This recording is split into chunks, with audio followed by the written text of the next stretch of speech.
नमस्कार दोस्तों, बैंक आपसे चुपचाप कई कारण से आपके लोन पर एक्स्ट्रा इंटरेस्ट चार्ज कर देता है। और वो क्यों चार्ज करता है?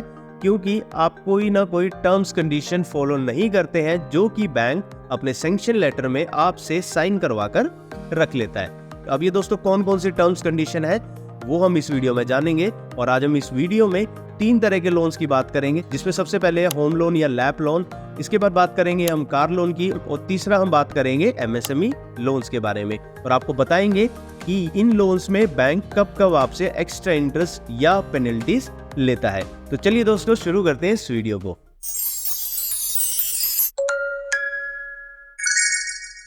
अब दोस्तों सबसे पहले बात करते हैं होम लोन या लैप लोन की। और इन दोनों लोन में बैंक आपसे कब कब एक्स्ट्रा इंटरेस्ट या फिर पेनल्टी चार्ज कर सकता है वो जानते हैं। सबसे पहले तो दोस्तों अगर आप होम लोन किसी भी बैंक से लेते हैं और अगर आप अपनी रजिस्ट्री समय पर बैंक में जमा नहीं करते हैं जो कि बैंक ने अपने सैंक्शन लेटर में लिखा है, तो बैंक आपसे फिर एक्स्ट्रा इंटरेस्ट चार्ज कर सकता है। और इसके बाद दोस्तों अगर आप बैंक से कंस्ट्रक्शन का लोन कभी भी लेते हैं और आप कंस्ट्रक्शन समय पर नहीं करते हैं, तो उस केस में भी बैंक आप पर ज्यादा ब्याज ले सकता है। और कुछ केसेस में बैंक आपसे कमर्शियल रेट ऑफ इंटरेस्ट भी आपके लोन पर चार्ज कर सकता है। ये कंडीशन दोस्तों बैंक आपके सैंक्शन लेटर पर लिख कर देता है, तो आपको इस चीज का ध्यान हमेशा रखना है। और दोस्तों इसके बाद चार्जेस आपके लोन पर लगते हैं अगर आप अपने लोन में ईसीएस करवाते हैं, यानी कि आपके लोन की ईएमआई दूसरे बैंक से आ रही है और वो कभी भी रिजेक्ट होती है, तो उस केस में बैंक आप पर पीनल चार्ज या फिर पेनल्टी चार्ज करता है। तो उस चीज का आपको ध्यान रखना है कि आपकी कभी भी ईसीएस रिजेक्ट किसी भी कारण से नहीं होनी चाहिए। और इसके बाद दोस्तों अगर आप कभी भी होम लोन लेते हैं और आप अपना होम लोन पूरा डिसबर्स नहीं करवाते हैं, यानी कि आपने होम लोन लिया 30 लाख का और आपने अवेल किया सिर्फ 25 लाख और 5 लाख आपने नहीं लिया, तो उस कंडीशन में भी बैंक आपसे एक्स्ट्रा इंटरेस्ट चार्ज कर सकता है। और इसके बाद दोस्तों अगली बार ये ध्यान रखना कि बैंक जब भी आपको होम लोन देता है तो आपकी प्रॉपर्टी का इंश्योरेंस जरूर करता है। और अगर आप वो प्रॉपर्टी का इंश्योरेंस नहीं करवाते हैं तो उस चीज का भी चार्जेस ले सकता है, क्योंकि बैंक कभी भी अपनी एसेट को इनसिक्योर नहीं रखता है। और बैंक आपको ये कंडीशन सैंक्शन लेटर में लिख के देता है कि जो भी प्रॉपर्टी बैंक के पास रहेगी उस प्रॉपर्टी का इंश्योरेंस जरूर होगा। और इसके बाद दोस्तों होम लोन और लैप लोन में कुछ चार्जेस होते हैं जो कि बैंक आपसे लेते हैं, जैसे कि फोरक्लोजर के चार्जेस होंगे, प्री पेमेंट के चार्जेस होंगे, तो ये भी चार्जेस जो है बैंक आपसे लेता है। इसके बाद दोस्तों हम बात करते हैं व्हीकल लोन की। और व्हीकल लोन में आपके कार लोन भी आते हैं और आपके 2 व्हीलर लोन भी आते हैं।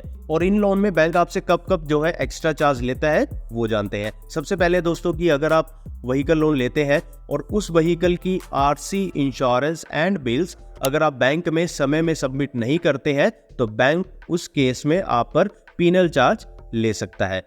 और इसके बाद दोस्तों दूसरा रीजन, अगर आप कोई भी व्हीकल बैंक से परचेज करते हैं तो बैंक आपके व्हीकल के आरसी पर अपना हाइपोथिकेशन चार्ज चढ़वाता है। और अगर आप वो चार्ज नहीं चढ़वाते हैं या फिर गलत बैंक का चार्ज आप चढ़वा लेते हैं, तो उस केस में भी बैंक आपसे पीनल चार्ज या पेनल्टी ले सकता है।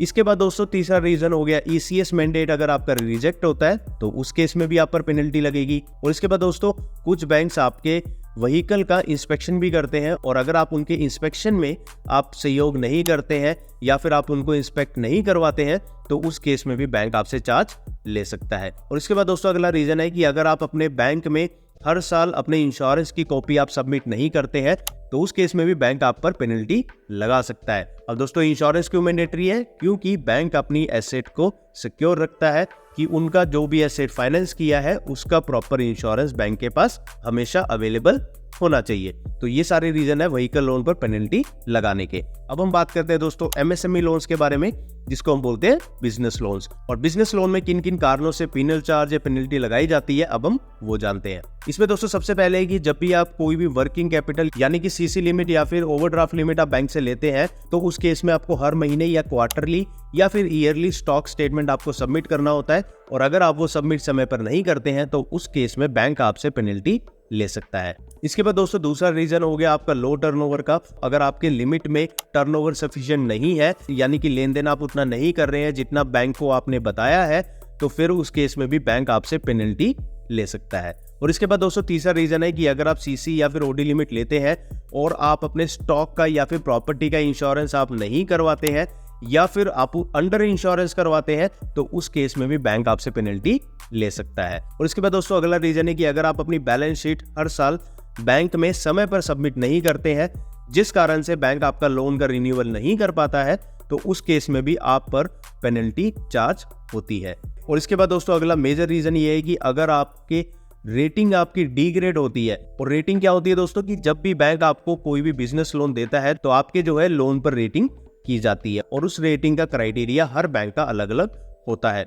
और अगर आपकी रेटिंग डी ग्रेड होती है तो उस केस में भी बैंक आपसे एक्स्ट्रा इंटरेस्ट या फिर आपसे पेनल्टी भी ले सकता है। और इसके बाद दोस्तों आखिरी रीजन है कि अगर आपका बिजनेस लोन एक अच्छे हाई अमाउंट का है तो उन केसेस में बैंक स्टॉक ऑडिट भी करवाता है चार्टर्ड अकाउंटेंट से। और अगर वो स्टॉक ऑडिट डिले होता है और वो भी इस रीजन से कि आप जो है सपोर्ट नहीं कर रहे हैं, तो उस केस में भी बैंक आपसे एक्स्ट्रा इंटरेस्ट या फिर पीनल चार्ज ले सकता है। तो दोस्तों ये सारे रीजन है जिस वजह से बैंक आपके लोन पर पीनल चार्ज करता है। तो दोस्तों आपके मन में कोई भी क्वेश्चन आए तो आप उसको नीचे कमेंट बॉक्स में लिख सकते हैं। और दोस्तों अगर ये वीडियो आपको पसंद आया हो तो इस वीडियो को जरूर लाइक करें, इस चैनल को सब्सक्राइब करें और इस बैंकर दोस्त के साथ हमेशा जुड़े रहें। धन्यवाद।